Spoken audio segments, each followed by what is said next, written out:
ஆங்காங்கே காட்டுக்குருவிகளின் சத்தம் காதுகளில் கேட்கிறது. சில இடங்களில் யானைகள் பிளிறுவது காடு அதிர்கிறது. அவன் சொல்லுகிறான், நாம் படுக்கிற இடத்திற்கு பக்கத்திலேயே யானை தடம் இருக்கிறது.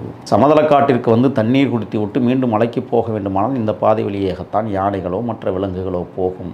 மேலே மூங்கில் தொப்பைகளுக்காக செல்லும் என்று சொல்லுவான்.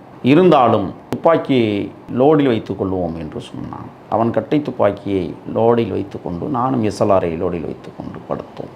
சற்று அசதியாக இருந்த சூழலில் நான் அயர்ந்து தூங்குகிறேன். அவன் என்ன செய்தான் என்று எனக்கு தெரியாது. பிறகு ஒரு 5 அல்லது 10 நிமிடங்களில் கருப்பு கருப்பு அப்படின்னா, ஆனால் அந்த அறத்தூக்கத்தில் மான் சத்தம் கேட்பது காதுகளில் ஒலித்தது என்று ஒரு சத்தம்.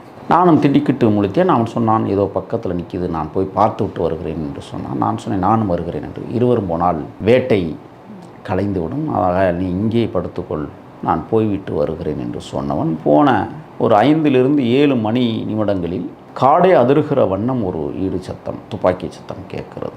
நான் மகிழ்ச்சி வெள்ளத்தில் அந்த பாறை இடுக்குகளில் படுத்து கிடக்கிறேன்.